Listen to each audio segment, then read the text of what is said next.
Hello everyone. I'm going to be starting tonight with a new series of videos addressing memorizing tunes and devices that'll help you memorize songs efficiently. The hardest thing with memorization is if you don't understand what's going on with the changes, and there's a bunch of different ways to approach it, but I think the most efficient way is a combination of theory and simplification by looking through common chord progressions. So I have a bunch of students who are working with this right now, so I figured a video would be good for everyone, and I'm just going to put it on YouTube in case anybody else finds it. I'm going to start with How High the Moon, because somebody on Reddit was asking about learning tunes and had posted about that. Next one will definitely be rhythm changes, because that has a lot of progressions that you'll see in other songs as well. The blues, those sound simple, but they contain a lot of information, so I don't want to skip them. So starting out, I'm not going to be using PDFs or anything. I'm assuming that everyone here knows chord voicings. So when I play something like this, like G major 7 with this fingering or this fingering, you know, if you don't know them, then just brush up on your voicings and how to find the chords. All of that I'm assuming that you know, and that you can already play some jazz functionally, but you're working on memorization. So the place to start is looking at key centers. Also, it's very worth mentioning that if you're working out of an old real book, a lot of the changes are wrong in that. And the goal of this is to eventually not be working out of a real book or a fake book, because the disconnect between reading off the page and playing music is very big. There's a reason why you don't see most jazz performers reading out of a real book. You know, you'll see jazz musicians playing off lead sheets for new music. You know, if it's a standard, you're kind of just expected to know it. And that seems like a big thing with so many tunes, but eventually you can get to the point where really after hearing one or two choruses, you'll have all, if not most of the chords done just from hearing them. So that's the ultimate goal with this. And I think that if you apply what we're going to be talking about, that'll definitely be doable in not as long of a time as you might think it'll take. So first thing is recognizing key centers and traditional theory approaches versus practical theory approaches. So in this song, we start in G major. The song is in G major. We'll see, you know, key signature and everything. So we obviously have the 1 chord. Next after that is a 2-5-1 in F. So we have G major, 7, 2, 5, 1. And then another 2-5-1. Now the thing is that if we're thinking of targets as, okay, I'm in G major, and now I'm in F major, and now I'm in E flat major, that's definitely useful, and it helps a lot with improv and knowing your key centers, but the 1 doesn't happen until the end of the progression, so you have to be able to identify what's happening as the chords change.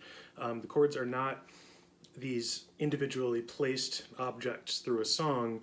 The progression moves through the song, obviously, and that sounds kind of like simple, but really what we have to think of is how one chord connects to the next, and use the key center thing as knowledge that we're using, but really how each chord is leading to another one. So in this case, instead of thinking, okay, I'm playing the 1 chord, and then I'm playing a 2-5-1 in F, which is useful, what our ear is really going to be picking up is we're playing the 1 chord, and it's turning into a 2 chord. So the whole F major part, you know, I'm a big advocate for reading music and knowing your theory, but you don't even theoretically need to know this is an F chord coming up, because we know that this 1 chord is changing into a 2 chord. So if you know that just based on the fretboard, you'll know where the 5 chord is, and you'll know where the 1 chord is. If you're down here playing the 1 chord, and again, you can use any voicing you want to for these, you know, it doesn't matter what you're playing for your voicings. I'm just doing this for simplicity in case people are coming to this who might only know the basic voicings. But even down here, we know where our 1 chord is. If we know this is the 2 chord, then we should know where the 5 and the 1 are immediately. Anywhere on the neck, if we play a 2, we should know where the 5 and 1 are. So that's really what our ear is hearing, knowing, okay, I'm in G major, and then it's a 2-5-1 in F, and then it's a 2-5-1 in E flat. It's all good knowledge, but it's not as practical as recognizing we're playing a 1 chord and then it's changing to a 2 and filling in the blanks from there.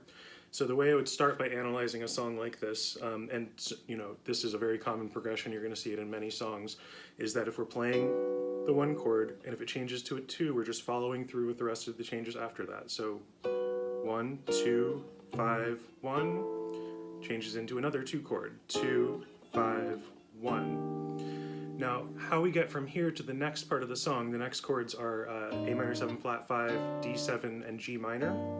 So our next key center is G minor, and we have a 2, 5, and G minor. If you're coming to this from a very new jazz, studying perspective, the 2 chord is always half diminished, minor 7 flat 5, if we're going to a minor 1 chord. Usually, I should say. It doesn't always do that, but in terms of like standard theory and standard diatonic harmony, the 2 chord of a minor 1 chord will always be half diminished, or in other words, minor 7 flat 5. So the question is, how do we get from this E flat major 7 to A minor 7 flat 5?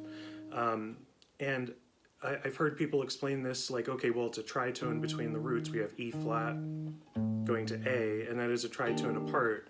But that's not really the practical device that will be helpful for our ears to hear. So in this case, I would suggest that progression that we hear in rock music and every kind of music is that we're taking what's functionally going to be a flat 6 chord and going to a 5 chord, because if we're thinking in G minor, this E flat it's the 1 chord of the previous chord progression, but it's also leading us down E flat to D7 to 1. Now if I play that progression, that's something that we hear very often in all kinds of music. So let me play through the beginning of the song, and instead of playing the 2 and the 5 chord down here, I'm just going to go right to the D7 instead, or maybe a D sus or something. So we have 1, G major, 2, 5, 1, 2, 5, 1, D, D, G. So that's just doing 5, 1 instead. So the history of jazz, it has been, that people were taking songs that were already written in progressions that we all know, like 5 to 1, and replacing the 5 chord by adding a 2 in front of it, so making it 2, 5 instead of just 5. So really the whole, you'll hear people explaining this, well, it's a tritone and tritone substitutions and, this and that, and like, that's good. It's good to know about tritone substitutions, but the way this is really functioning is we're getting this flat 6 chord going to the 5 chord to the 1. So we're thinking of this E flat, as the 1 chord of the previous 2, 5, but it's also that flat 6 that's leading you down to the 5 chord. After that, we have a 2, 5 in G minor again, except it leads us to G major 7 instead. Check out original recordings and stuff. I think the old real book has something else there. I don't remember, but the new real book, by the way, does correct a lot of these changes, and so does the iReal B app. But again, use your ears, listen to the recordings. So we have that second 2, 5 going to G major, and now we have super common progression that we should all know: 1, 6, 2, 5. And it leads us back to G for the second half of the song. You'll hear a lot of people play as well from that same progression, going back from the 2, 5 and G minor. So before I said it was A half diminished to D, 7 to G major. The 1 chord, G major in this case, is interchangeable with the 3 chord. It's an extremely good thing to realize that they are not substitutions so much as the same chord functioning in the same way, except that we don't hear the resolution as strongly when we land on the 3 chord. But the notes, if we think real quickly about how G major 7 is connected to B minor 7, taking these notes for G, if we take the B chord, B, D, F sharp, A, all those notes are contained in G major 7, except for the A. So really, if we play B minor 7 with a G in the bass, it's just G major 9. They're functioning exactly the same way. So for this part of the song, what you're going to get essentially if we do, again, the A minor 7 flat 5 to the D7 where we were talking about before. You'll hear a lot of people go right up to the 3 and then 6 and then the 2 and then the 5. And that functions exactly the same way. The 1 and the 3 are interchangeable. So whichever one you hear or play, they're going to behave in the same way. So I wanted to mention that because if we hear this 2-5, A minor 7 flat 5, D7 to B minor, we also get some convoluted detective work sometimes about, well, how does this 2-5 lead us to B minor 7?